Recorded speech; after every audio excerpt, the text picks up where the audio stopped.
The locker room joke that exposes hidden desire is not merely a comedic setup for accidental intimacy, but a profound rupture demanding you confront the compulsory heterosexuality embedded in every team ritual and masculine performance.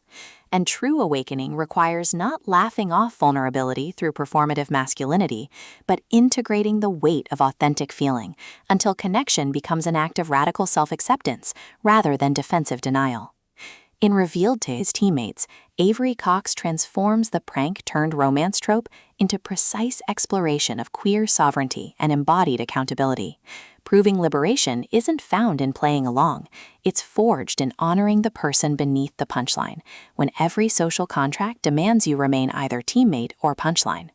From sweat and silence narration, listeners enter worlds where exposure is syntax and presence is the only unbreakable vow. Perfect for fans of emotionally intelligent fiction where male complexity defies coming-out cliches. When athlete Kalen Vance is caught in a prank gone wrong, expecting humiliation or dismissal, he discovers his teammates' unexpected tenderness mirrors the exact suppression he's endured beneath years of performative conformity. And their quiet refusal to enforce bro-code hierarchies creates space for connection defying locker room norms.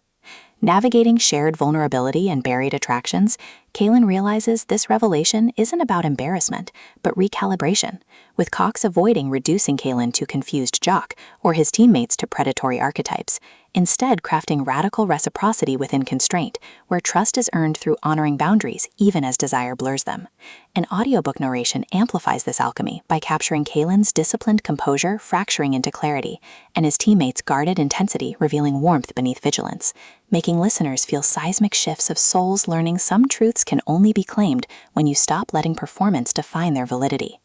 What elevates this beyond typical fare is portraying athletic intimacy as somatic practice rather than sensationalized transgression, with Kalen confronting how sports culture equated worth with conformity, while his teammates create sanctuary where his contradictions exist without diminishment, their relationship evolving through shared silences during post-practice moments bypassing performance, rhythms protecting both emotional integrity and psychological safety, and mutual defense against outsiders mistaking tenderness for weakness, supported by fellow athletes encoding suppressed longing, elders carrying intergenerational weight, and the team itself absorbing decades of unspoken bargains, reinforcing that in extraction-based systems, tenderness toward process is technique and presence is sustainable resource, with team rituals mirroring emotional attunement and shared spaces becoming metaphors for earned trust.